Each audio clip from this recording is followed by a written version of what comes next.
Խնդրեի ներկայացնեք, ինչ փուլում են այժմ հեծում տեղի ունեցող վարչական վարույթ կար, ինչ փուլում են ուսումնասիրությունները, մինչև այս պահը ինչ լուրջ խնդրահարույց արձանագրումներ ունեք, եթե կարող եք որոշման Շատ լավ, հասկանալի է, շնորհակալություն հարցի համար, այո, վարչական վարույթը հարուցված էր, վարչական վարույթի տևողության ժամկետը 3 ամիս պլյուս գումարած 1 ամիս, առավելագույն ժամկետը, եւ վարչական վարույթի եզրային ժամանակահատվածը, որ լրանում է, դա նոյեմբերի 18-ն է, այսինքն նոյեմբերի 18-ը մինչև հանձնաժողովը կամփոփի վարույթը եւ որոշում կկայացնի, բայց քանի որ վարույթը ընթացքի մեջ է, ես բազմիցս լրագրողներին առիթ եղել է այդ մասին տեղեկացրել եմ, վարույթը ընթացքի մեջ լինելու ժամանակահատվածում ես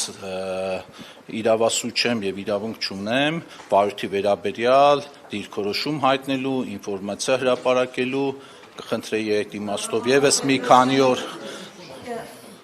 Եթե պետքա հարցը մի րոպե, եթե պետքա հարցը զրույց տամ, հարցը զրույց կտամ, եթե պետքա բանավեճի մտնեք հետս, բանը, չէ, ձեր ընկերուհին հարցը տվեք, թողեք պատասխանեմ, հետո դուք կտաք, բա եթե կեսից բայեթեներով այտենց հարցը զրույց չի լինում։ Ես իմ համար եմ պատասխան տալիս եւ արդեն ասացի, այո, Ռոմանուս Պետրոսյանը ժամանակավոր կառավարիչ է նշանակված եւ Ռոմանուս Պետրոսյանը ի տարբերություն ինձ, ի պաշտոն է, իրավունք ունի տարատեսակ կարծիքներ հայտնելու, մեկնաբանություններ տալու եւ այլը, բայց ես գործը քննող որպես հանձնաժողովի նախագահ վարույթի ընթացքում իրավունք չունեմ նման կարծիքներ հայտնելու, որպեսզի վաղը չդիտարկվի դա կանխակալ մոտեցում կամ, չգիտեմ, այլ ինչ որ Կարող է լիցենզիայի դադարեցման հարց առաջանալ կամ միջև այս պահ, այսինքն ենթադրվում է, որ դուք գործի մեծ մասը արդեն արել եք, այսպիսի հեռանկարը հնարավոր է։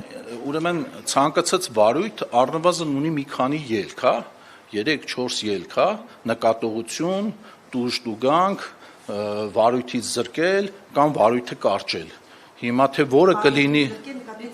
բանը կներեք, լիցենզիայից զրկել, Հիմա թե որ ինչով կավարտվի այս վարույթը, պարզ կլինի վարույթի ավարտից հետո։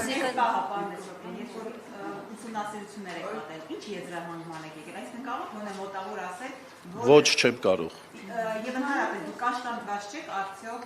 որովհետև Նիկոլ Փաշինյանը հրապարակային ասում է, որ այս ելքերը պետք է լինեն։ Դա չի աղվում, հատկապես որ դուք նախկին կուսակցական պաշտոններ, այսինքն եղել եք թիմի անդամ։ Կրկնվող հարցեր եք տալիս, բայց ես սիրահոժեր կպատասխանեմ, որովհետև նախկին ԿՊ-ական դա որևէ կապ չունի այսօրվա իմ կարգավիճակի հետ, որովհետև մենք այսօր հանձնաժողովում ունենք նաև գործող անդամ նախկին դաշնակցական եւ մենք այդ պաշտոններում նշանակվելուց հետո դա ձեր հարցը հետ ինչ կապ ունի։ Չէ, կաշկանդված, չէ, դուք ասում եք դուք նախկին ԿՊ-ական եք, կաշկանդված չեք, ես էլ ասում եմ նախկին դաշնակցական էլ ունենք, միգուցե նախկին այլ կուսակցական էլ լինի, եթե ուսումնասիրենք կուսակցական պատկանելությունը պաշտոնը ստանձնելուց հետո որևէ դեր չի կարող խաղալ, որտեղ կուսակցական պատկանելությունը սառեցվում է, կասեցվում է եւ մարդը անցնում է աշխատանքի։ Քաղաքական ապրեք, շատ լավ հարց եք տալի, քաղաքական հայացքներին դա չի վերաբերվում, մարդը ազատ է իր աշխարհայացքի, իր քաղաքական հայացքների մեջ, բայց կանոնակարգումը պաշտոնի անձնագիրը տալիս է այդպիսի շրջանակներ, որտեղ որ դու կարող ես գործել եւ որևէ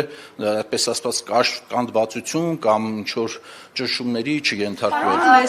Հանրային ծառայությունները կարգավորող հանձնաժողովը անկախ մարմին է եւ պիտի ըստ էության անկախ գործի։ Բայց ձեզ մեղադրում են, որ դուք դարձել եք կառավարության կցորդ մարմին։ Դուք ղեկավարվում եք միանձնյա ձեր որոշումներով, ձեր քաղաքական հայացքներով, լսում եք մենակ Փաշինյանին ու ոչ մեկի։ Դուք անկախությունից այդ հանձնաժողովի ոչինչ չեք թողել։ Մասնավորապես, որպես փաստ նշում են այն, որ երբ հեծի տնօրենները ներդրումային փաթեթ էին ձեզ ներկայացրել, ինչ որ անհասկանալի պատճառաբանությամբ ներդրումները մերժում եք, ասելով որ դա կհանգեցնի պլանային անջատումների եւ այլն եւ այլն։ Երբ որ տարածքային կառավարման նախարարությունը ձեզ հաղորդում է ներկայացնում, դուք ոչ թե խախտումներին ուղղված ինչ որ միջանկյալ որոշում եք կայացնում, այլ անմիջապես կառավարիչ փոխելու որոշում։ Այսինքն այն ինչը որ Փաշինյանը հրահանգում է։ Հիմա ո՞նց կբացատրեք այդ ձեր կցորդ լինելը։ Բացարձակ չեմ կիսում ձեր արտահայտած տեսակետները, այն խառն էր նաև ապատեղեկատվությամբ, ապատեղեկատվության մեկ օրինակ, արագ հարցեր հնչեցրեցիք իրար հետևից, կարող ինչ-որ բան բաց թողեմ, կվերհիշեցնեք,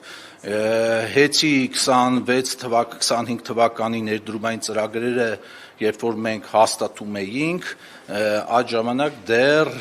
վարույթ հարուցված չէր, որքան ես եմ հիշում, այնպես որ դա դրա հետ կապելը կապ չունի, բայց հեծի ներդրումային ծրագրերը,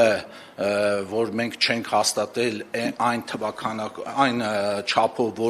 որ այս տարի հեծը բերել ներկայացրել էր, հեծի գործընկերները ներկայացրել էին, դա պայմանավորված է օբյեկտիվ տեխնիկական պատճառներով եւ այստեղ ուզում եմ պարզ լինի բոլորին, ոչ թե մենք հեծի տվյալ տարվա ներդրումային ծրագրերը չենք հաստատել, հեծի ներդրումը, այո, տարեկան նայված, վերանայված առաջարկները չենք ընդունել եւ դա ունի իր